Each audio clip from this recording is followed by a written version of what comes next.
দীপ্ত টিভির সাপ্তাহিক আয়োজন ভায়া হোটেলস প্রেজেন্টস বিচ ট্রেন্ডসে স্বাগত জানাচ্ছি আমি আব্দুল্লাহ আল মামুন। আজ আমরা কথা বলবো সমসাময়িক অর্থনীতির চ্যালেঞ্জ, মুদ্রাস্ফীতি এবং প্রাসঙ্গিক বিষয় নিয়ে। আমার সাথে তিনজন অতিথি রয়েছেন, চলুন তাদের সাথে আপনাদের পরিচয় করিয়ে দিই। স্টুডিওতে আজকে আমাদের সাথে উপস্থিত আছেন জনাব এম.এস. সিদ্দিকী, অর্থনীতিবিদ এবং কলামিস্ট। আমাদের সাথে আছেন BIISS এর গবেষণা পরিচালক মাহফুজ কবির এবং আমাদের সাথে আরও রয়েছেন ডরপের উপনির্বাহী পরিচালক মোহাম্মদ জোবায়ের হাসান। আপনাদের তিনজনকেই স্বাগত জানাচ্ছি আজকের আয়োজনে। শুরুতেই জনাব মাহফুজ কবিরের কাছে একটু জানতে চাই, অন্তর্বর্তীকালীন সরকারের চতুর্থ মাস চলমান রয়েছে এবং আমরা জানি জুলাই বিপ্লবের পরবর্তী সময়ে আমাদের অর্থনীতি তার আগে থেকেই নানা রকম চ্যালেঞ্জের ভেতর দিয়ে যাচ্ছিল এবং এই সময়টাতে এসে শুরুর পরে আমরা যদি দেখি যে মুদ্রাস্ফীতি এবং অর্থনৈতিক বাঁকগুলো যদি বড় বড় বলি, সেই জায়গায় কোথায় দাঁড়িয়ে আছে আমাদের অর্থনীতি এই মুহূর্তে? ধন্যবাদ। আসলে এই মুহূর্তে আমাদের সবচেয়ে বড় চ্যালেঞ্জ হলো মূল্যস্ফীতি, এবং গত কয়েক মাস ধরে আমরা যেটা দেখতে পাচ্ছি সেটা কিন্তু আগের যে মাসগুলো ছিল সেটার কিছুটা কন্টিনিউশন হয়েছে। এর মধ্যে বড় একটা বন্যা হয়েছে, কিছুটা সাপ্লাই চেনে ডিসরাপশন হয়েছে। এটি ছাড়াও আসলে ব্যবসায়ীদের মধ্যে থেকে অসহযোগিতা ছিল একটা বড় কারণ এই মূল্যস্ফীতির, এবং আমরা দেখতে পেয়েছি একবার হয় ডিম, নাহলে কখনো মুরগি, কখনো মাছ বা অন্য যে কোনো ধরনের যে খাদ্যপণ্য সেগুলোতে কিন্তু সংকট তৈরি করার চেষ্টা করা হয়েছে। এখন ভোজ্য তেল নিয়ে শোনা যাচ্ছে, এখন আবার শুরু হয়েছে। তার কারণ মাঝখান থেকে একটু তাদের দাবি দেওয়া ছিল যে এই ট্যারিফ কমিশন যেন তাদের সঙ্গে একটু বসে নতুন করে দাম নির্ধারণ করে, সেটা কিন্তু করেনি ট্যারিফ কমিশন। কারণ আন্তর্জাতিক বাজারে কিন্তু আসলে কোনো সংকট নেই এই ভোজ্য তেলের।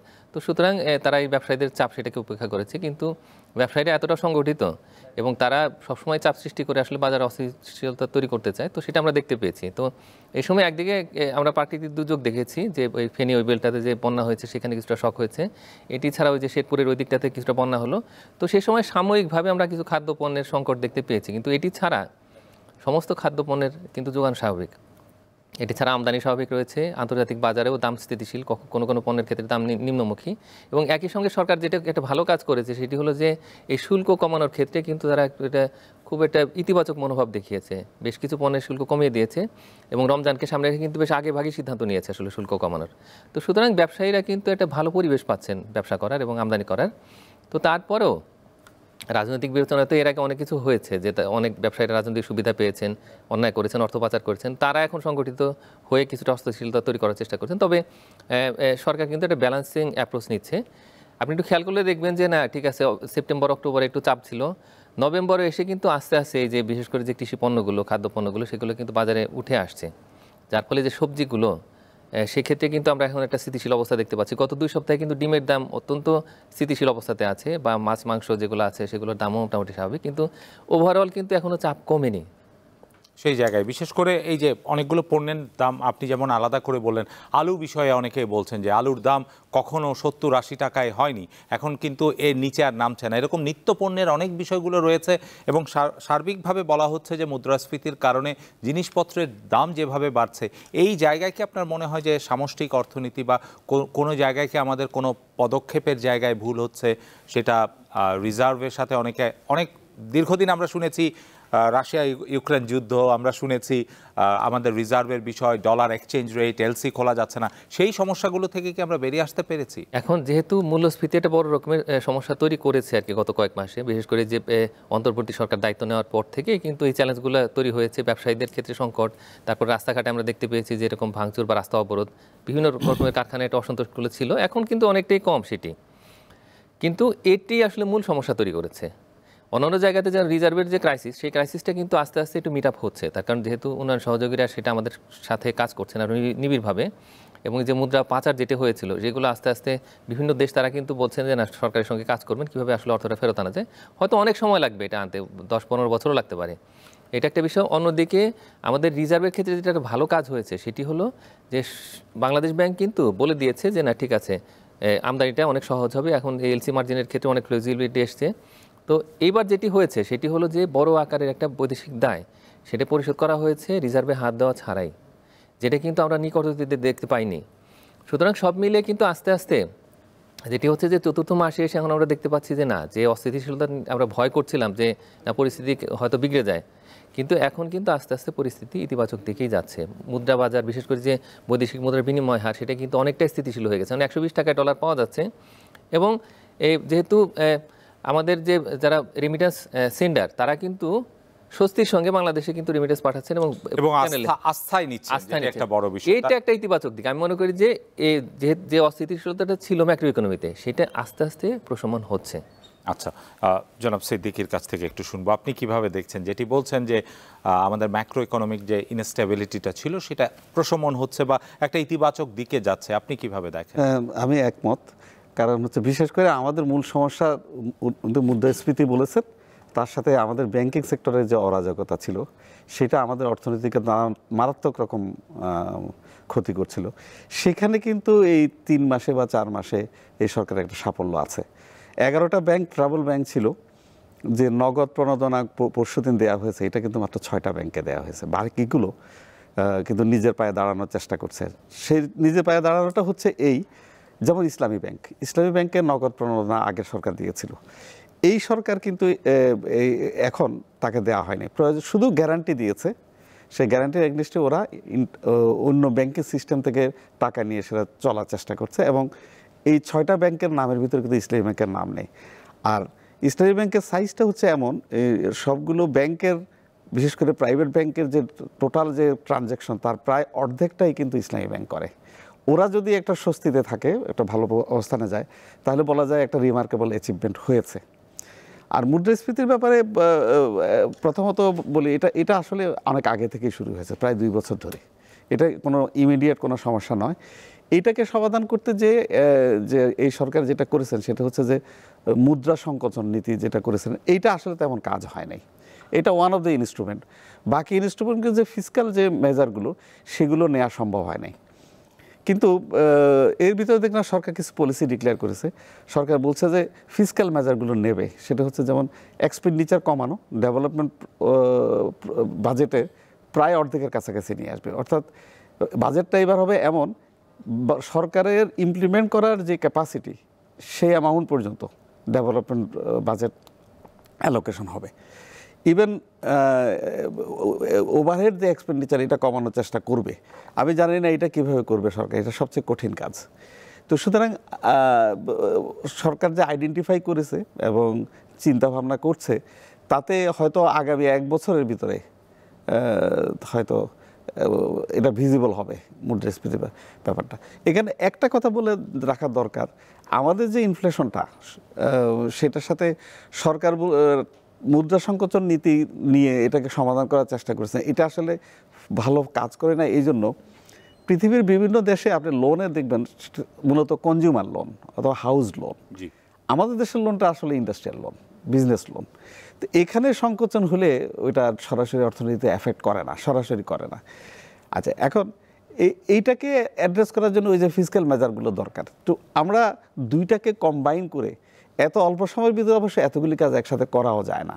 আমরা যদিও খুব বেশি হয়তো বেশি আশা করি, সরকার প্রত্যাশাটা একটু বেশি, অথবা আমরা একটু অস্থির।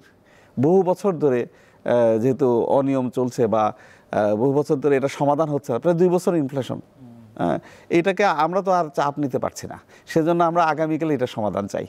তো টোটাল মিলিয়ে মনে হচ্ছে যে পজিটিভ দিকে, কিন্তু তারপরেও কিন্তু সময় লাগবে এবং বিশেষ করে আগামী বাজেটে হয়তো এটার রিফ্লেকশন আমরা দেখতে পাবো। আপনি আশা করছি সরকার যে পলিসি ঘোষণা করেছে তাতে আমার কাছে মনে হয়েছে যে সরকার সঠিক জায়গায় হাত দেবে। আচ্ছা, এবং সরকারি ব্যয় কমানো, উন্নয়ন বাজেটকে একেবারেই সাধ্যের ভেতরে রাখা, উচ্চাভিলাষী যেন কোনোভাবে না হয়, সেই প্রত্যাশাটা রাখছেন জনাব জোবায়ের হাসান। আসলে সাধারণ জনগণ দিন শেষে কিন্তু আমরা যেই কথাগুলো বলছি বা আগের অংশে বলেছি, মুদ্রাস্ফীতি, ম্যাক্রো ইকোনমি, এগুলো কোনো কিছু বুঝতেও চায় না বা সেগুলো নিয়েও তাদের মাথা ব্যথা নেই। যেটি গুরুত্বপূর্ণ সেটি হচ্ছে আমি আসলে স্বস্তির সাথে বাজার করতে পারছি কিনা, আমার জীবনযাপন ঠিক মতো করতে পারছি কিনা, এবং সেটি নিত্যপণ্যের ক্ষেত্রে বিশেষ করে তারা চাইছে। সেই জায়গায় কি মানুষ, মানে তৃণমূলের মানুষ আমি যদি বলি, তারা কীরকম ভাবছে এবং আপনাদের অভিজ্ঞতা কি বলে? ধন্যবাদ দীপ্ত টিভিকে আজকের এই আয়োজনের জন্য। আমার মনে হয় না, মানুষজন খুব স্বস্তিতে নাই। তবে আমি মূল্যস্ফীতি বা মুদ্রাস্ফীতি যেটাই বলেন, আমি এটা বোঝার চেষ্টা করছি যে আসলে এটা হচ্ছে কিনা। হ্যাঁ, আমাদের বিজ্ঞ অর্থনীতিবিদরা আছেন সেটা বলেছেন, কিন্তু আমার মনে হয় কতগুলো ইন্ডিকেটর যদি আমরা দেখি তাহলে বুঝতে হবে যে আসলে এটা মানে ন্যাচারাল প্রোগ্রেস, যে এইভাবেই হবে। যেমন ধরুন আমাদের প্রায় এখন ইউএনডিপির একটা তথ্য মতে যেটা আসছে, প্রায় 4,75,00,000 মানুষ চরম দারিদ্র্য সীমার নিচে। এটা হিউজ পপুলেশন। তো এখন আমরা যদি বলি যে একটা মানুষের দৈনিক 1800 কিলো ক্যালোরি তার গ্রহণ করা দরকার, খাদ্য গ্রহণ করা দরকার, তাহলে একটা ডিমের কথাই যদি ধরি, একটা ডিম প্রায় 250 থেকে 300 কিলো ক্যালোরি, অর্থাৎ তার প্রতিদিন যেই ডিম সমমানের যে পুষ্টি দরকার, তাহলে 3-4টা ডিমের মতো হয়ে যাবে। তাহলে এই যে দাম, তারা কি পারবে কিনতে? এই যে 4,17,00,000 মানুষ যে চরম দারিদ্র্য সীমার নিচে, তারা পারছে না। অর্থাৎ বাইং ক্যাপাসিটিটা, মানে ক্রয় ক্ষমতাটা কমে গেছে, আয় কম। এই যে আয়টা কম, এখন আয়ের জায়গাটা কোথায়? আমাদের কিন্তু উৎপাদনও কমে যাচ্ছে।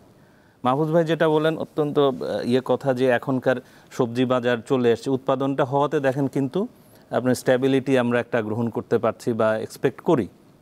কিন্তু এই যে যদি আয়ের অবস্থা এরকম দাঁড়ায়, তাহলে কিন্তু আমি একটা মুদ্রাস্ফীতিটা কি, মানে একটা পণ্য আমাকে কিনতে হচ্ছে মানে বেশি দামে, একই জিনিস বেশি দামে আমাকে কিনতে হচ্ছে একটা সময়ের ব্যবধানে। তো এই যে পরিস্থিতিতে আমার যদি আয়টা থাকতো, তাহলে কিন্তু এটা ওই ধরনের সমস্যায় পড়তাম না। এখন আমার আয় নাই, 1। 2 নাম্বার হচ্ছে যে উৎপাদনের কিন্তু ঘাটতি আছে। এই যে যেই ধরনের পণ্যের কথা বলেন বা এই যে মানে বিভিন্ন রকম সরবরাহের ক্ষেত্রে বলি আমরা, এগুলোর ঘাটতি আছে। সেই জন্যই কিন্তু বাজারে একটা আপনার গ্যাপ তৈরি হয়েছে এবং ওইখানে একটা বাধার সৃষ্টি হয়েছে বা অপ্রাপ্যতার দাঁড়িয়েছে। আরেকটা জিনিস আমার মনে হয় এই জায়গায় একটা বড় কাজ করছে, আমরা দোষ দিচ্ছি বাজারে দাম বেড়ে গেছে, মানুষ কিনতে পারছে না, হাঁসফাঁস করছে। দুর্নীতি, এইটা একটা বিশাল আনঅ্যাকাউন্টেড অ্যামাউন্ট এত বেশি ছিল, যে স্যার যেটা বললেন যে গত 2 বছর যে মুদ্রাস্ফীতি এত বেশি ছিল, কারণটা কি? মানে 10% পপুলেশনের কাছে এত বেশি টাকা ছিল যে জনগণ, আমরা গ্রামে দেখেছি যে মানুষ একবেলাও খেতে পারে না, কিন্তু এখানে আমরা ডেটাকে এমনভাবে মানে ব্যবহার করেছি যে আমাদের মাথাপিছু আয় এবং প্রবৃদ্ধি এত বেশি, ওদিকে মানুষ আপনার একবেলা সাধারণ ভাতই খেতে পারে না। এই জায়গাগুলো থেকে আসলে আমাদের একটা জিনিস বোঝা উচিত যে এখন যেইভাবে সংস্কার চলছে বা যেইভাবে আমরা চেষ্টা করা হচ্ছে, তাতে এই জিনিসগুলো সামনে চলে আসাতে মুদ্রাস্ফীতি নামক যেই ঘোড়ার যে দৌড়ানি, সেটা আমরা দেখতে পাচ্ছি। কিন্তু আসলে আমার মনে হয় না যে এটা খুব একটা বড় জিনিস। আমার মনে হয় আমাদের যদি আয়টা বাড়ে এবং উৎপাদনটা যদি বেড়ে যায় এবং একই সাথে আমাদের এই যে আনঅ্যাকাউন্টেড অ্যামাউন্ট যেটা আগে ছিল, সেগুলিকে যদি আমরা ঠিকমতো ব্যবহার করতে পারি। আমি দেখেছি যে আমরা ওই দিন একেবারে দক্ষিণ পশ্চিমাঞ্চলে এখানে গিয়েছি, মানুষজন পিছনে হাত দিয়ে দাঁড়িয়ে আছে, কি ব্যাপার? তাদের কোনো কাজ নেই, কর্ম নেই। তা আমি আলাদা করে জিজ্ঞাসা করলাম কি হয়েছে? তো তার এক কথা, ভাই আগে যাও ছিল, ব্রিজ টালভার্ট হইতো টইতো, একটু কাজকর্ম পাইতাম, ওইখানে দিন আনতাম, এটা করতাম, দিনমজুরের করা যেত, এখন তো এইটাই পাই না। আমি বললাম যে এই যে নতুন ইয়েটা হচ্ছে, বলছে সেগুলি তো আমরা বুঝি না। যে কথাটা আপনি প্রশ্ন করলেন যে ওনারা কি, সেগুলি তো আমরা বুঝি না, আমার তো এখন অভাব আরো বেশি, প্রতিদিনের আমার আসলে খাবারের চিন্তা করতে। এই যে তার যেই বক্তব্য, এইটার সাথে আমি যদি জাতীয় পর্যায়ের এইসব ইন্ডিকেটরগুলো মেলাই, তাহলে কিন্তু আমার মনে হয় আমাদের মূল্যস্ফীতির এটা হয়তো একটা কনসিকুয়েন্স, কিন্তু এটার কারণগুলো যদি আমরা বের করতে পারি যে এইখানে এটা করা উচিত, তাহলে কিন্তু আমার মনে হয় এটা দ্রুত আমরা মনে হয় একটা, মানে এটিকে একটি সামষ্টিক বা আমরা বলবো যে সবকিছুকে নিয়ে একটি দৃষ্টিভঙ্গি দিয়ে বিশ্লেষণ করার প্রয়োজন রয়েছে এবং দিন শেষে আসলে কিভাবে জনগণ সেটা দ্বারা সুফল পাচ্ছে সেটা দেখারও প্রয়োজন রয়েছে। আপনি বলছিলেন ব্যাংকিং সেক্টরে একটা ইতিবাচক পরিস্থিতির কথা বলছেন, কিন্তু বাস্তবতা হচ্ছে এখনও পর্যন্ত বিশেষত 11টি ব্যাংকের কথা, ঝুঁকিপূর্ণ 11টি ব্যাংক, এবং তার ভেতরে 6টি ব্যাংকের অবস্থা এমন যে গ্রাহকরা কোথাও 5,000, কোথাও 10,000 টাকাও, যার হয়তো লাখ লাখ টাকা সেখানে গচ্ছিত রয়েছে, তারা কিন্তু পাচ্ছেন না। এবং প্রতিদিন সকালে আমরা দেখছি লাইন ধরে দাঁড়িয়ে রয়েছেন এবং অল্প কিছু টাকা সবার মধ্যে বিতরণ করতে। এবং তারই প্রেক্ষিতে গত সপ্তাহে আমরা যেটি দেখলাম সেটি হচ্ছে যে বাংলাদেশ ব্যাংক তাদেরকে 22,500 কোটি টাকা ছাপিয়ে সহযোগিতা দেওয়া হচ্ছে, কিন্তু এই সমালোচনাটাও উঠে এসেছে যে এর ফলে মুদ্রাস্ফীতি নিয়ে আমরা যে কথা বলছি সেটি আসলে আরও বেড়ে যাবে, বা এই বিষয়টিকে কিভাবে দেখছেন? দুটো বিষয়, একটি হচ্ছে গ্রাহকের স্বার্থ, ব্যাংকে সুশৃঙ্খলা ফেরানো, এর বিপরীতে মুদ্রাস্ফীতি। হ্যাঁ, প্রথমত টাকা ছাপানোর এটা ইনফ্লেশন হওয়ার কথা, বাড়তি টাকা মার্কেটে আসবে, ওই পরিমাণ প্রোডাক্ট মার্কেটে নাই কিন্তু টাকা চলে আসলো, এটার ইমপ্যাক্ট পড়ার কথা। কিন্তু সরকার, গভর্নর সাহেব বললেন যে সমপরিমাণ টাকা উনি বন্ড দিয়ে তুলে নেবেন। ওইটা যদি সাকসেসফুলি করা যায় তাহলে এটার কোনো সরাসরি ইমিডিয়েট কোনো ইমপ্যাক্ট পড়ার থেকে রক্ষা করা যাবে। এখন এইটা যদি করতে পারে, আমার মনে হয় করতে পারবেন, কারণ ওনারা নিজেরাই একসময় বলেছে টাকা ছাপানোটা ভালো নয়, আমরা আর টাকা ছাপবো না, এখন ছেপেছেন। এখন ব্যাংকগুলোর ব্যাপারে যেটা বলছেন যে একটু আগে বললাম যে 11টা ব্যাংকের ভিতরে 6টা ব্যাংকে ক্যাশ প্রণোদনা দিতে হলো। এইটার মূল কারণ হচ্ছে আসলে হিস্টোরিক্যালি বাংলাদেশে কোনো ব্যাংকই নষ্ট হয়ে যাওয়ার ব্যাপারে, বন্ধ হয়ে যাওয়ার ব্যাপারে কোনো সরকারই কখনো রাজি হন নাই। সেটা বিসিসিআই ব্যাংক থেকে শুরু করে, বিসিসিআই একটা বিদেশি ব্যাংক, তাদের লোকাল ব্রাঞ্চকে দিয়ে ইস্টার্ন ব্যাংক করা হয়েছে। কয়েকটা নন ব্যাংক ফিনান্সিয়াল ইনস্টিটিউট ছিল, তারা যখন কলাপস করলো বাংলাদেশ ট্রেড ক্রেডিট নামে, সেটাকে আবার ব্যাংকে রূপান্তরিত করে রেস্কিউ করেছে। তো এইরকম রেফারেন্স থেকে বোঝা যায় যে সরকার কোনোভাবে, এই সরকারও চায় না কোনো ব্যাংক বন্ধ হয়ে যাক। এখন এটাকে কিভাবে রক্ষা করা হবে? প্রথমত মানুষ পেনিকি হয়ে গেছে, যাদের টাকা আছে তারা তো ভয় পেয়ে গেছে, তারা তো বেশি টাকা তুলতে চাইবে, কিন্তু নিয়মিত যে টাকা সে টাকাই দেওয়া যাচ্ছে না। সুতরাং সরকার যদি তার পলিসিটা রক্ষা করতে হয় যে আমি কোনো ব্যাংক কলাপস করতে দেব না, তাহলে টাকা দিতেই হবে। এখন এটার সাথে সাথে এখন সমাধান কি? এটা তো ইনলেস একটা সাহায্য হতে পারে না। এখন যেটা দেখা যাচ্ছে, পড়লাম পেপারে যে এই ব্যাংকগুলো তাদের খেলাপি ঋণ আদায়ের চেষ্টা করছে। গত সপ্তাহে দেখলাম ন্যাশনাল ব্যাংক দাবি করেছে যে তারা 900 কোটি টাকা খেলাপি ঋণ আদায় করেছে, এবং অন্যান্য ব্যাংকও ভার্বালি বলে, আনঅফিসিয়ালি বলে শুনি যে তারা আদায় করছে, আগে থেকে বেশি করে। এই ট্রেন্ডটা যদি চালু রাখতে পারে, বিজনেসটা ওদের ঠিকমতো করতে পারে, যেমন তাদের একটা বিজনেস হচ্ছে ট্রেড, এলসি করা, লেটার অফ ক্রেডিট, এইটা যদি ওরা চালু রাখতে পারে, রিকভারি যদি হয়, এই প্রণোদনা দিয়ে যদি তারা কোনো রকমে গ্রাহককে সামাল দিতে পারে এবং অর্থনৈতিক এটাকে একটু ইমপ্রুভ করতে পারে অবস্থাটাকে, তাহলে হয়তো এই সমস্যাগুলোর সমাধান হয়ে যাবে বলে আমার ধারণা। কারণ আশাবাদী হতে ক্ষতি নেই। আমরা দেখছি বাংলাদেশ ব্যাংক যেভাবে বলেছে 3 মাসে, অতটুকু না হলেও একটা জায়গায় তো গেছে। সুতরাং পজিটিভ ট্রেন্ড যখন দেখছি, আমরা তো আশাবাদী হইতেই পারি। আরেকটা বিষয় যেটি হচ্ছে, আপনি বলছিলেন যে এই 11টি ব্যাংকের ভেতরে ধরুন ইসলামী ব্যাংক সহ বেশ কিছু ব্যাংক কিন্তু কিছু উদাহরণ দেখিয়েছে যে একেবারে খাদের কিনার থেকে হয়তো ঘুরে দাঁড়ানোর চেষ্টা। সেখান থেকে কি কোনো ভালো উদাহরণ আমরা এই 6টি ব্যাংক বা এদের জন্য বাংলাদেশ ব্যাংক পরামর্শ হিসেবে নিতে পারে কিনা, বা আপনারা পরামর্শ দেন কিনা? পরামর্শ আসলে প্রাইমারি পরামর্শ হচ্ছে আস্থা অর্জন করা। ব্যাংকগুলোর উপরে আস্থা চলে গেছে প্রায়। আস্থা রিগেইন করার জন্য, যেমন এই যে প্রণোদনা দিল সরকার, বলছে যে আমরা কাউকে বন্ধ হতে দেব না, কারো টাকা নষ্ট হতে দেব না, আমরা সবার টাকা ফেরত দেব। এই যে এসুরেন্স, এবং এই এসুরেন্সটা যদি ভালোভাবে বলতে পারে, ভালোভাবে বিশ্বাস করাতে পারে, প্রথমত এই মুহূর্তে আস্থা অর্জন করা ছাড়া যত ভালো রিকভারি করুক, আপনার খেলাপি ঋণ রিকভারি হলো, সে টাকাটা গ্রাহক তুলে নিয়ে চলে গেল, তাহলে ওই ব্যাংকের কিন্তু সমস্যার সমাধান হবে না। তবে আরেকটা জিনিস দেখেছি, আমি ব্যক্তিগতভাবে আলাপ করে দেখেছি, ইসলামী ব্যাংকও বলছে প্রকাশ্যে, পত্রিকায় নিউজে দেখলাম যে ওদের নাকি আবার ডিপোজিট বেড়ে যাচ্ছে। তার মানে কি আস্থা ফিরে আসছে? এটা খুব ভালো খবর। এবং প্রকৃত মালিকদের হাতে 11টা ব্যাংকেরই মালিকানা আবার ফেরত গেছে। এখন যখন প্রকৃত মালিক ব্যাংকগুলোর দায়িত্বে আসছে, তাদের আগে যত দোষী থাক, এখন তো ওরা নিজেদের অস্তিত্ব রক্ষার স্বার্থেই সাবধানতা অবলম্বন করবে। আর আরেকটা জিনিস হচ্ছে, আপনি যে পরামর্শ চাইছেন, সেটা হচ্ছে যে এই ব্যাংকগুলোর উপরে খুব খবরদারি করা দরকার। প্রতিটা মুহূর্তে সেন্ট্রাল ব্যাংক যাতে তদারকি করে, কোনো ভুল পদক্ষেপ হচ্ছে কিনা, কোনো আনডিউ লোন দেয়া হচ্ছে কিনা, অথবা কোনো খেলাপি ঋণের ছাড় দেওয়া হচ্ছে কিনা, এই ব্যাপারে একদম স্ট্রিক্ট, মানে আর কোনো ভুলকে আসলে কোনোভাবেই সুযোগ দেওয়া যাবে না, একেবারে নিবিড়ভাবে মনিটরিং এর কথা বলছেন। জনাব মাহফুজ কবিরের কাছে একটু এই ব্যাংকিং সেক্টর নিয়ে কথা বলতে চাই।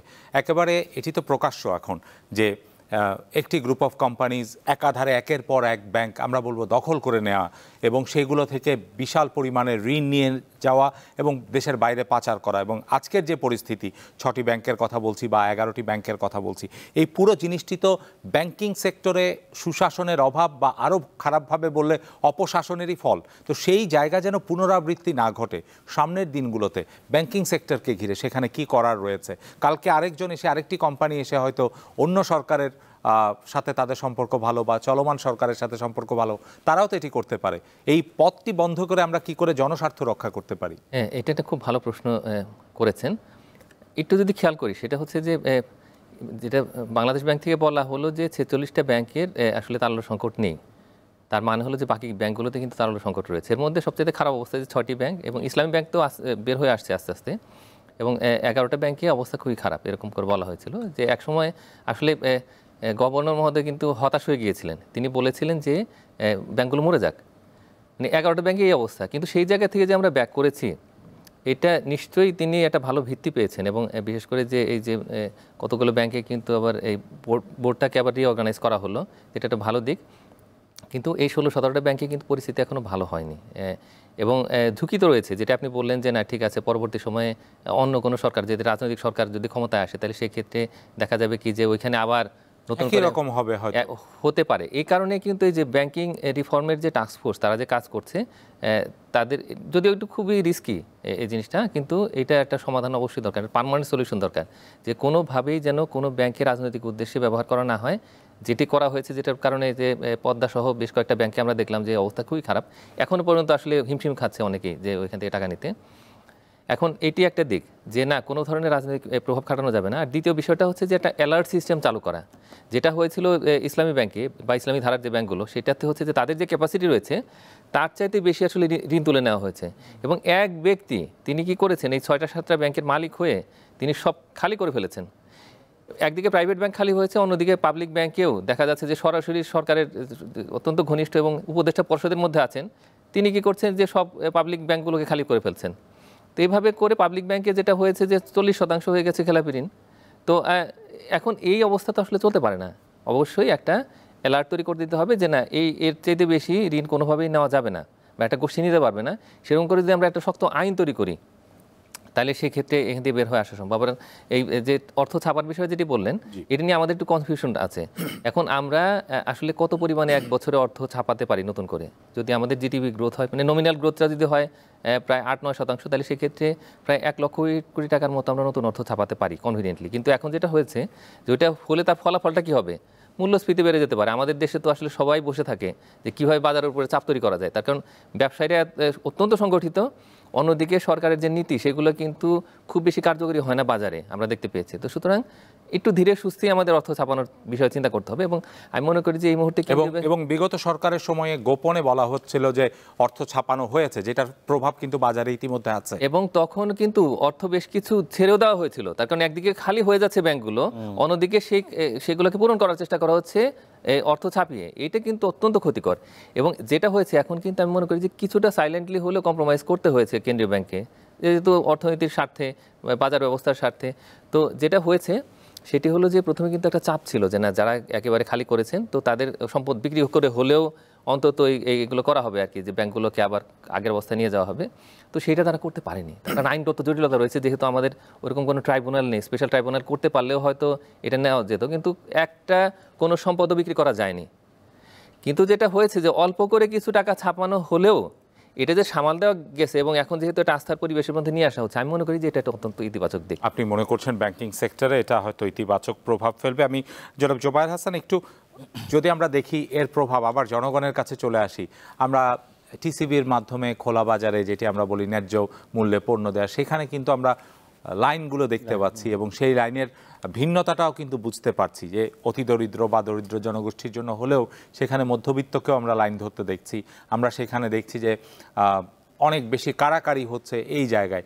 ফলে এই যে মূল্যস্ফীতি এবং বাজারকে নিয়ন্ত্রণের যে জায়গায় যে চ্যালেঞ্জগুলো ভিন্নভাবেও আমরা দেখছি, এবং বিগত সরকারের যে 1 কোটি পরিবারকে যে কার্ড দেওয়ার কথা বলা হচ্ছে, সেখানে প্রায় 40% বেশি আসলে অনিয়ম করা হয়েছে, যে কার্ডগুলি, যেখানে আসলে তাদেরকে আর কোনো সুযোগ সুবিধা দেওয়া হচ্ছে না, এগুলো রিফর্ম করা হবে। তো এই জায়গাটাতে দীর্ঘস্থায়ী একটা টেকসই সমাধান অর্থনীতিতে আসার আগে বিশেষ করে হতদরিদ্র এবং দরিদ্র জনগোষ্ঠীকে স্বস্তি দেওয়ার জন্য যেই চলমান উদ্যোগ রয়েছে তার সাথে আর কি করার আছে? না, ধন্যবাদ। আমার মনে হয় এটাতে যাওয়ার আগে মাহফুজ ভাই এবং সিদ্দিক স্যার যেটা বললেন যে এখানে একটু আলোচনা আনা উচিত, এই যে আনঅ্যাকাউন্টেড মানি যেটা ইয়েতে আছে দুর্নীতির কারণে মাঠে এত টাকা, আমরা বেসরকারি উন্নয়ন সংস্থা ক্ষুদ্র ঋণ কার্যক্রমের সাথে সম্পৃক্ত, তখন দেখি যে মাঠে কি পরিমাণ প্রয়োজন টাকা, কিন্তু সেই টাকাটা পাচ্ছে না, ব্যাংক দিতে পারছে না। এবং এই কারণে কেন? কারণ একটা দুর্নীতির কারণে বিরাট একটা টাকার অংশ বাইরে চলে গেছে, আমরা শুনতে পাচ্ছি, বা এটা নিয়ে করা হচ্ছে না। এই জায়গাটায় আসলে একটু কথাবার্তা বলা উচিত যে আমাদের যা আছে সেটাকে কিভাবে আমরা রক্ষা করা যায় এবং এটার ব্যবস্থাপনাটা অ্যাকাউন্টিং এ নিয়ে আসা যায়। এইটা একটা জরুরি বিষয়। এক, 2 নাম্বার হচ্ছে যেটা আপনি বললেন যে যারা হতদরিদ্র তাদের জন্য কি ব্যবস্থাপনা বা কি করা হয়েছে, 1 কোটি পরিবারকে কার্ড দেওয়া হয়েছে। এই ধরনের অনেক ইনসেন্টিভ আমরা আগেও দেখেছি, এখনও দেখছি। মানুষ, ওই যে বললাম যে 4 কোটি 17 লাখ চরম দারিদ্র্য সীমার নিচে আছে, তো তাদের জন্য সরকারের বিভিন্ন রকম স্কিমও আছে, কিন্তু ওই স্কিমগুলো কি তারা পর্যাপ্ত পাচ্ছে কিনা, এগুলোর জায়গায় স্থানীয় সরকার ব্যবস্থাপনার মধ্যে দিয়ে যাচ্ছে, বিভিন্ন মন্ত্রণালয়ের মধ্যে যেই ধরনের একদম শেষ পর্যায়ে যাওয়ার কথা, মানে ইউনিয়ন পর্যায়ে পাওয়ার কথা, সেগুলো পাচ্ছে কিনা, এই জায়গাগুলো আসলে প্রক্রিয়াগতভাবে দেখার বিষয় আছে। আর ব্যাংকিং সেক্টরের যেটা আমি একটু বলতে চাচ্ছিলাম যে আসলে বাজারে তো শুধু আলো আর বাতাস ছাড়া সবই বিক্রি হয় বা কেনাকাটা হয়, নন মার্কেট গুডস। এখন তো এই জন্য আমাদের টাকা পয়সা বা লেনদেনে এটা লাগবেই মাধ্যম। এখন এইখানে টাকা ছাপানো হচ্ছে বা টাকাটা মাঠে দেবে, এটা একটা প্রক্রিয়া যেটা সামষ্টিক অর্থনীতিতে কাজে লাগবে। কিন্তু এই যে আমরা এতদিন শুনে আসলাম যে ব্যাংকের ইন্টারেস্ট রেট বাড়ালেই মূল্যস্ফীতি কমে যাবে, মানে আমি ওই যে আগের আলোচনাটার সাথে একটু বলা, মূল্যস্ফীতি কমে যাবে, তখন মানুষের মধ্যে কিন্তু এই ধরনের এই চাপটা কমে যাওয়ার কথা ছিল, কিন্তু এটা হলো না। তাহলে আমরা কি বুঝতে পারলাম যে তাহলে আমাদের সামষ্টিক অর্থনীতি বা যেই ধরনের, আমরা বুঝতে পারছি না যে কিভাবে এটাকে বাস্তবায়ন করব। না হলে এটা আলোচনা করতে হবে, যে কথাটা জনগণের সাথে কথা বলতে হবে যে তোমরা কি চাও। আমরা কিন্তু আজ পর্যন্ত এখনও দেখলাম না, এই যে হঠাৎ করে 22,500 কোটি টাকা ছাপিয়ে দিল, এটা কি কারোর সাথে আলাপ করেছিল? আলাপ করা হয়নি। বা এটা করলে এটা সুবিধাটা কি, অসুবিধাটা কি, সেই ধরনের আমরা এখন ছাপানোর পরে আমরা বলতে চাচ্ছি যে এটার সুফল পাবো, আমরা জানি না। কারণ আমরা ক্ষুদ্র ঋণ সংস্থাগুলো দেখেছি যে অনেক ব্যাংকের থেকে আমরা টাকা যেটা গ্রহণ করার কথা ছিল আমরা পাচ্ছি না, হাই ইন্টারেস্ট রেট, তাও দিতে পারছে না। তাহলে এটা মাঠে গ্রামীণ অর্থনীতিতে কিভাবে এটা কাজে লাগাবে? তো সুতরাং আমার মনে হয় জন অংশগ্রহণের যেই প্রয়োজনীয়তার, এইটা কিন্তু আমরা এখনও সুফলে আনতে পারছি না। ফলে এই যে দীর্ঘ লাইন, মানুষের মধ্যে যেই অস্থিরতা, এগুলো থাকবে। কারণ দৈনন্দিন তার যেই জীবিকায়নের যেই সমাধান, সেটা তো সে পাচ্ছে না। সুতরাং আমার মনে হয় যেই ঘূর্ণায়মান যে বিষয়গুলো, এইটা কিন্তু আসলে জনগণের সাথে কথা বলা উচিত। এই যে আজকে যে আলোচনা হচ্ছে, এই আলোচনাটা থেকেও কিছু নেওয়া যায় কিনা, এগুলো দেখতে হবে। আমার মনে হয় এইভাবে যদি না হয়, তাহলে আমরা ওই টপ ডাউন অ্যাপ্রোচই দেখতে পাচ্ছি। যারা বড় বড় অর্থনীতিবিদ, ওনারা একটা ডিসিশন নিয়ে দিয়ে দিচ্ছেন, এবং 3 মাস পরে আমরা আবার পাবো যে না, এটার ফলাফল এরকম হয়নি। সুতরাং আমার মনে হয় এই জায়গাটায়, তার মানে আপনি বলছেন যে এই সিদ্ধান্ত গ্রহণ প্রক্রিয়াগুলোকে আরো অংশগ্রহণ করা যায় কিনা। রাজনীতির সাথে অর্থনীতির একেবারে ওতপ্রোত সম্পর্ক রয়েছে, এবং তার কারণেই আমরা যখন দেখলাম জুলাই বিপ্লবের পরবর্তী সময়ে যে রাজনৈতিক অস্থিরতার কারণে অর্থনীতিকে দেখলাম নানাভাবে প্রায় ভঙ্গুর অবস্থায় চলে যেতে, সেখান থেকে হয়তো ঘুরে দাঁড়াচ্ছে আপনাদের আলোচনা থেকে যেটা দাঁড়িয়েছে, কিন্তু এখনও রাজনীতির মাঠে নতুন করে উত্তেজনা দেখা যাচ্ছে, নানা কিছু। আপনি কি মনে করেন সামনের দিনগুলোতে আমরা যদি রাজনীতিক স্থিতিশীলতা ফেরাতে না পারি, এবং বিশেষত একটি নির্বাচন, এবং সেই নির্বাচনের মাধ্যমে নির্বাচিত জনপ্রতিনিধিদের কাছে ক্ষমতা হস্তান্তর বা দায়িত্ব হস্তান্তর করতে না পারি, অর্থনীতির এই টানাপোড়েন চলমান থাকবে কিনা, নাকি অন্য কোনো বিকল্প রাস্তা রয়েছে? আপনার মন্তব্য শুনতে চাই। না, ধন্যবাদ।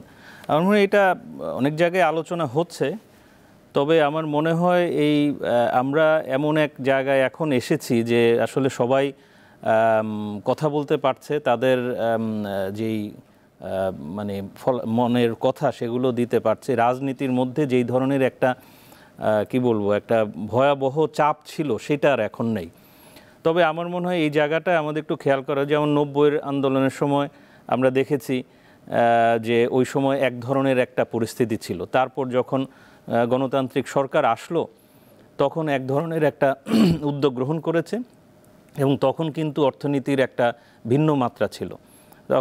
তখন থেকে দেখেছি যে ডলারের দাম ওই 45 টাকা বা 50 টাকার বেশি যায়নি এবং দারিদ্র্য সীমাও তখন প্রায় 40-এর কাছাকাছি ছিল।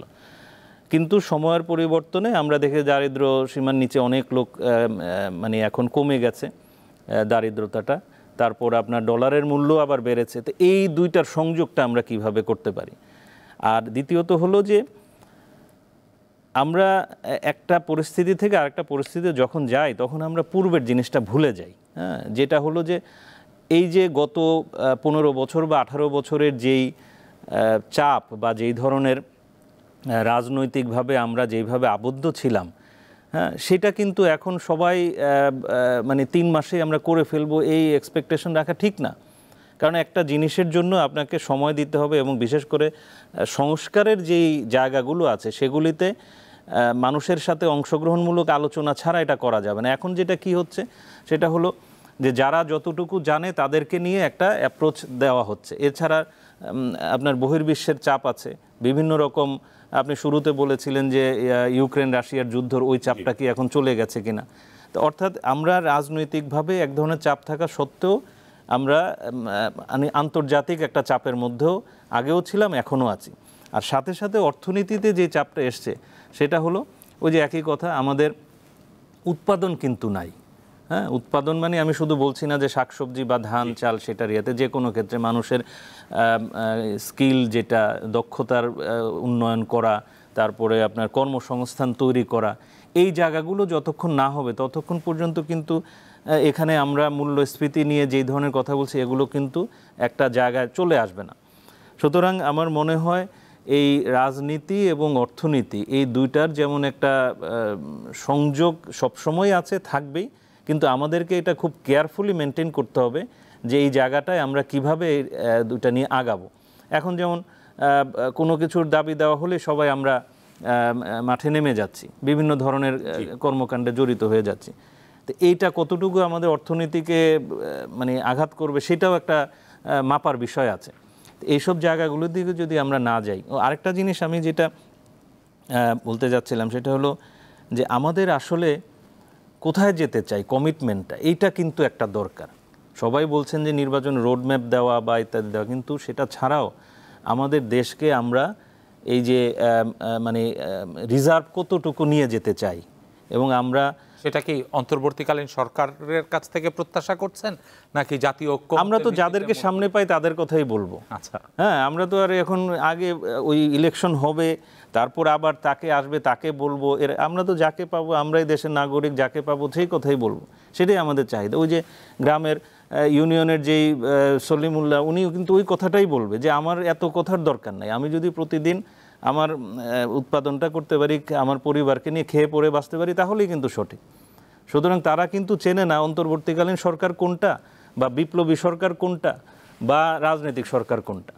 সুতরাং আমার মনে হয় এই জায়গাগুলোতে আমাদের একটু, এখন আমরা বেশিরভাগই কথা বলছি কিন্তু এইটার যেই মানে ব্যাপ্তি এবং যেটা বাস্তবায়ন যে মাঠে, সেটা কিন্তু আমরা কম দেখছি। তার মানে আপনি বলছেন একটি পরিষ্কার রূপরেখা যদি থাকে এবং কোন দিকে যাচ্ছি, লক্ষ্যটা কোথায়, সেটি প্রয়োজন। মাহফুজ কবিরের কাছে একটু প্রশ্নটা অন্যভাবে আসবো।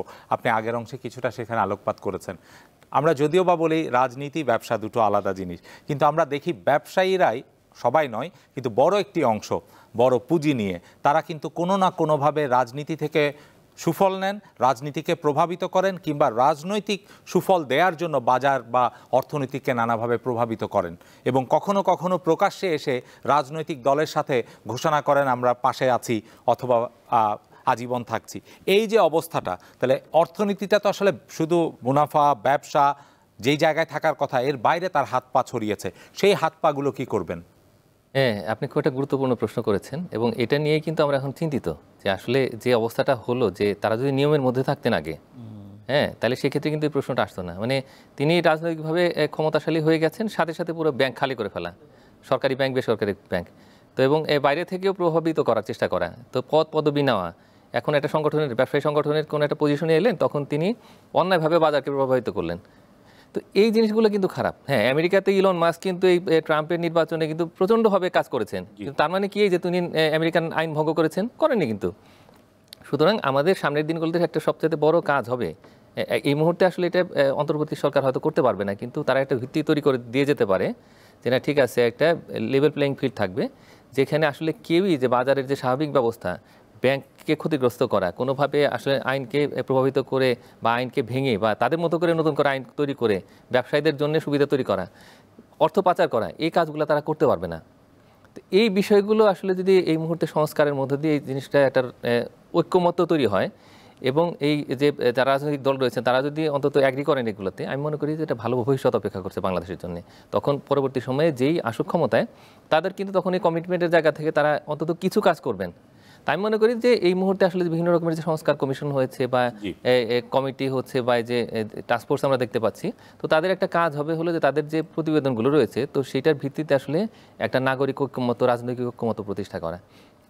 এটা হলে আমি মনে করি যে এই যে বিভিন্নভাবে যে লাইন ক্রস করে ফেলে যে না ঠিক আছে, ব্যবসা করে আমি ঠিক আছে দলকে অর্থ দিচ্ছি, দিয়ে তার 10 গুণ আমি তুলে নিচ্ছি অন্যায়ভাবে, এবং বিভিন্ন রকমের পদ পাচ্ছি, আমি এমপি হচ্ছি, আমি মন্ত্রী হচ্ছি, আমি ব্যবসায়ী, আমি মন্ত্রী, এবং তারপরে বাজারটাকে নষ্ট করে ফেলা, তো এইভাবে করে আসলে হয় না। এবং এতে দেশের যে ক্ষতি হয়েছে, আমি মনে করি যে আগামী হয়তো 5-10 বছরে এই ক্ষতিপূরণ করা কিন্তু খুব কঠিন হয়ে যাবে। এখন ব্যবসায়ীরা দেখতে পেয়েছেন তারা খুব সহজেই অ্যাক্সেস পান, এবং গিয়েই তারা ব্যাংক খালি করে ফেলেন এবং অর্থ পাচার করে ফেলেন। তো এই অভ্যাসটা তো এত সহজে যাবে না তাদের।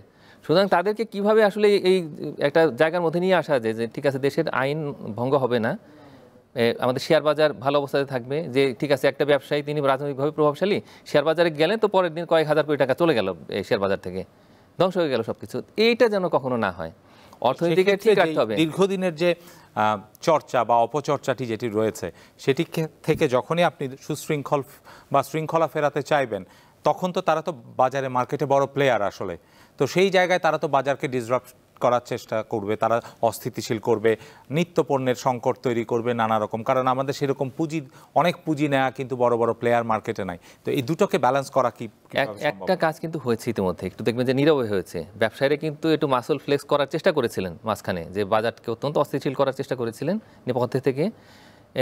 অন্তর্বর্তী সরকার কিন্তু তাদের সাথে কোনোভাবে কম্প্রোমাইজ করেনি। তো এইটা আমি মনে করি অত্যন্ত ম্যাচুরিটি একটা চলে এসছে। আমি মনে করি যে তারা সিভিল সোসাইটি লেড একটা গভর্নমেন্ট হলেও তারা কিন্তু এই জায়গাতে মুন্সিয়ানার পরিচয় দিয়েছে, এবং তারা বিভিন্ন রকমের চাপ, এক্সটার্নাল ইন্টারনাল বহু রকমের চাপ কিন্তু ইতিমধ্যে হয়েছে, বিভিন্ন জায়গায় বিশৃঙ্খলা হয়েছে, তারা কিন্তু কোনোভাবে নতি স্বীকার করেন। আমি মনে করি যে এটা একটা অত্যন্ত ভালো দিক, এবং এইভাবে যদি আরও কিছুদিন চালিয়ে নেওয়া যায়, অন্তত যে রিফর্মগুলো আসছে এবং যে প্রতিবেদনগুলো সামনে আসবে, তো সেটার ভিত্তিতে অন্তত কিছু কাজ যদি করতে পারে সরকার, আমি মনে করি যে একটা ভিত্তি তৈরি হয়ে যাবে। আস্তে আস্তে কিন্তু তখন বুঝতে থাকবে মানুষ যে না ঠিক আছে, এবং দেশের অর্থনীতিকে ভালো রাখতে হবে, এবং এটা আসলে সবার জন্যই দরকার, শুধুমাত্র কিন্তু যে এই রাজনৈতিক দলের জন্যই নয়, বরং দেশের প্রত্যেকটা নাগরিকের জন্যই কিন্তু আসলে এই স্থিতিশীল জায়গাটা প্রয়োজন, যে কোনোভাবেই ব্যবসা বা অন্য যে কেউ যেন দেশের অর্থনীতিকে বা যে দেশের যে কোনো ধরনের অস্থিতিশীলতা তারা যেন তৈরি করতে না পারে। তো সেই ব্যবস্থাটা আসলে আমাদের করাটা এই মুহূর্তে আসলে এই অন্তর্বর্তী সরকারের দায়িত্ব। জি, এখানে একটু আমি বলতে চাচ্ছিলাম যে এই ব্যাংক কি শুধু ব্যবসায়ীদের জন্যই, মানে আমানতকে সাধারণ মানুষদের জন্য ব্যাংকের কি কাজ? তাদের তো একটা মানে কমিটমেন্ট থাকা উচিত। আমরা বিভিন্ন সময় ব্যাংকের অ্যাড ট্যাড দেখি নানান রকম, যে সকলের জন্য, সবার জন্য ইত্যাদি, কিন্তু এটা তো এই ধরনের হচ্ছে না। তো সুতরাং এই জায়গাটা তো মাহফুজ যেটা বললেন যে আইন কানুনগুলো বা এগুলো একটু সহনীয় বা সঠিক করা উচিত, যে কমিটমেন্টটা কি হওয়া উচিত। আর আরেকটা হলো যে একটা দেশের কয়টা ব্যাংক লাগে, এটা কি কোনো আমাদের হিসাব নিকাশ আছে কি না, কয় টাকাই আমাদের আছে রিজার্ভ, তো সেগুলো পুনর্বিবেচনার কথা আপনি বলছেন। জনাব এম সিদ্দিকের কাছে এই আলোচনার একটা সারসংক্ষেপ এরকম যদি দাঁড় করাই, আমরা যেটি মূল আলোচনায় এসেছি সেটি হচ্ছে আসলে কর্মসংস্থান কিংবা মানুষের কাজ, যেটিকে উৎপাদন হিসেবে জনাব জোবায়ের বলেছেন, সেইখানে আসলে মূল জায়গা, যেটি খুব বিস্তৃতি লাভ করছেন। আর সব কিছুই হয়তো এই টেবিল থেকে ও টেবিলে যাচ্ছে, এই কাপ থেকে ও কাপে যাচ্ছে। কিন্তু আমরা যদি বিগত সরকারের সময়টাতে দেখি, অনেক ধরনের প্রকল্প যেগুলো নিয়ে অনিয়ম, দুর্নীতি, নানা সমালোচনা থাকলেও কিন্তু প্রকল্প রয়েছে, মানুষ সেখানে কাজ করার সুযোগ পেয়েছে। এবং সেই জায়গার সাথে যদি এখনকার অবস্থাটা বলে, আসলে সামনের দিনে আমরা কর্মসংস্থানের জন্য কোথায় কর্মসংস্থান তৈরি করব, কিভাবে তৈরি করব, যার মাধ্যমে অর্থনীতিটা আসলে আরেকটু সচল হবে? কর্মসংস্থান ডেভেলপমেন্ট ওয়ার্কের সাথে কর্মসংস্থান আছে, যেহেতু এখন অনেকগুলো ডেভেলপমেন্ট ওয়ার্ক প্রজেক্ট বন্ধ। ভবিষ্যতের কথা আপনি জিজ্ঞেস করছেন, আসলে মূল কর্মসংস্থানটা হওয়া উচিত বিজনেস বা ইন্ডাস্ট্রিতে, উৎপাদন খাতে, সেদিকে আমাদেরকে জোর দিতে হবে। আমরা যতটা না উন্নয়ন, জিডিপির গ্রোথ নিয়ে যতটা না আমরা উৎসাহী, বড় বড় ব্রিজ এবং বড় বড় প্রজেক্ট, দৃষ্টিনন্দন অবকাঠামোর দিকে আমাদের নজর ছিল, এইটা আসলে ভুল। এটাকে কারেকশন করার জন্য যেটা করা দরকার, এই অপ্রয়োজনীয় ডেভেলপমেন্ট প্রজেক্টগুলো বা রাজনৈতিক বিবেচনায় যে ডেভেলপমেন্ট, এগুলো বন্ধ করতে হবে। তাহলে আবার দেখা যায় আনএমপ্লয়মেন্ট ক্রিয়েট হয়, তাহলে বিজনেসে টাকাটা নিয়ে আসতে হবে, যেটা ওনারা দুজন বলছেন কিছুটা কাছাকাছি, যে তাহলে বিজনেসম্যানরা টাকাটা নিয়ে বিজনেসে ইনভেস্ট করবে, কিন্তু সেটা হয়নি। সেটা হয়নি কেন? এটা কি শুধু বিজনেসম্যানরা দায়ী? এককভাবে শুধু বিজনেসম্যানকে দায়ী করাটা অন্যায় হবে। এই যে একজনকে সব টাকা লোন দিয়ে দেওয়া হয়েছে, 90% লোনের, যত টাকা লোন দিতে পারে তার 90% একজন নিয়ে গেছেন। এইটা রেগুলেটর কোথায় ছিলেন? বা মাহফুজ ভাই বলছেন নতুন আইন করা দরকার। আইনের প্রয়োজন না, আইন অলরেডি আছে, যে একটি ব্যাংক তার যা ক্যাপিটাল আছে তার 1/4 বেশি paid up capital, total deposit না, পেইড আপ ক্যাপিটালের 1/4 শুধু একজন বড়োয়ারকে দেওয়া যাবে, এর চেয়ে বেশি হলে এটা একজনকে দেওয়া যাবে না। তো আমরা তো সেটা মানি নাই। এখন যারা মানেনি তাদেরকে রেগুলেটর কি করেছেন সেই সময়টাতে? আরেকটা জিনিস হচ্ছে যে রাজনীতির সাথে বিজনেস নিয়ে মাহফুজ ভাই অনেক কথা বলেছেন। আমার বক্তব্য হচ্ছে যে রাজনীতি বিজনেসম্যানরা করতে পারবে না, এই কথাটা বলা তো অন্যায়। হ্যাঁ, সব পেশা থেকেই বিজনেস, রাজনীতিতে মানুষ আসবে। কারা আসবে সেটা হলো ডিসিশনের ব্যাপার।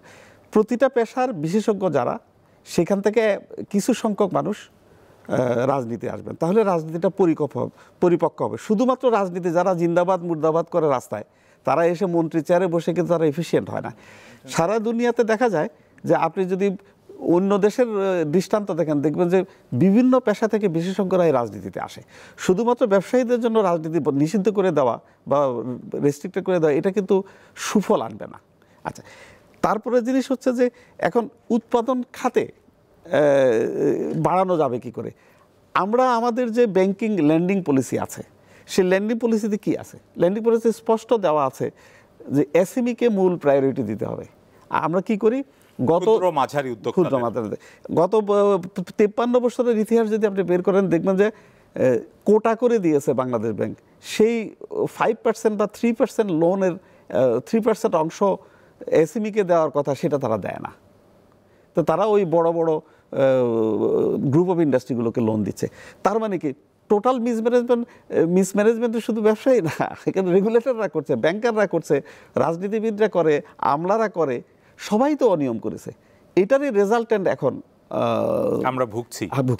যেমন একটা জিনিস আমরা খুব ফ্লুয়েন্টলি বলে ফেলি যে ব্যাংকে থেকে লোন নিয়ে বিদেশে টাকা পাচার করে ফেলেছে। আমরা গত 4 মাসে কয়টা বিজনেসম্যানের নাম শুনেছি যে যারা টাকা পাচার করেছে? হার্ডলি 10 জনের নাম আসছে। এখন তো আর কেউ বাধা দিচ্ছে না। তো তাহলে 10 জনই কি সব টাকা নিয়ে গেছে? প্রতি বছর বাংলাদেশ থেকে গত কয়েক বছরে প্রতি বছর মিনিমাম $15 বিলিয়ন প্রতি বছর বাংলাদেশ থেকে পাচার হয়ে গেছে। কোথায় গেল সে টাকাটা? কারা নিয়ে গেল? বেগমপাড়ায় যে বসবাস করে তাদের কত পার্সেন্ট ব্যবসায়ী, কত পার্সেন্ট আমলা, কত পার্সেন্ট রাজনীতিবিদ, এই স্ট্যাটিস্টিক্সটা কিন্তু কেউ নেই না। এটা যদি নিতাম তাহলে আমাদের যে বক্তব্য এটা জাস্টিফাই করতে পারতাম।